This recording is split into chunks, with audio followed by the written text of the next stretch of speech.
And welcome to PSX RPG Themes tutorial on how to play PS1 games on your PC. There's a few things you'll need to have. You can honestly get this online anywhere by Googling it, but for all intents and purposes, we'll start by downloading the actual emulator. Pardon me, I'm tired of it. You can download it from this website right here. It's all in my description of the video. I'm not going to actually do it because I already have it here, but you download the latest one. Now, in order to get the plugins, you can go to either two places.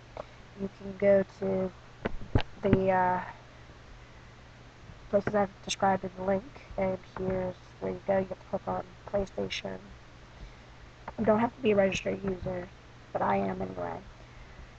And you click on downloads, and you have a list of all the consoles and emulator tools here.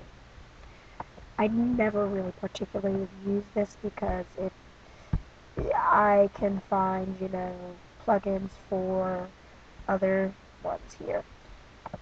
And you click here. You can download the actual emulator from here as well. But there are a lot of plugins here. But my favorite place to go to get them is Romulation, and there's a link also in my description. And it's a zip file, so if you don't have a compressor, you need to download one, which there are links to. I use Unzip. It's sort of free for a trial. It's kind of annoying if you don't buy it afterward, but there is another one. It's Google it and you'll find it, I guarantee you. And I go to romulation.net in general for ROMs that are hopefully available. If not, I Google them. But there's one thing you need to know. There's a file that you need to have, and I included it in the description. So for intents and purposes, I'm going to show you how to set up your emulator. Go to config. I use Wizard Guide because it's easier. It just explains that it can run a lot of games. It's not limited, but some features you gotta config. You can't skip it. Now you need to have a BIOS file, and it has to be an authentic one. You can Google that as well. I hate to be the Google search freak, but it's true.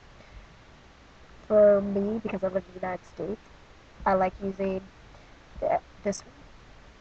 It's the only one I really like to use. Next, you have to configure the video. I have several different plugins, and I also have a PSX emulator cheater, which in another video I'll explain how to use. But I either use Pete's OpenGL2 driver 2.9 or his old one 1.77 D3D. And you have to configure it. Hopefully you know how to. I also will have a video on how to configure the renderers. But next you have to configure sound. I have several different plugins. I use the core one, or I use the Eternal SPU plugin 1.41. I have two of them, and there's a light version. Now you have to configure the CD-ROM plugins.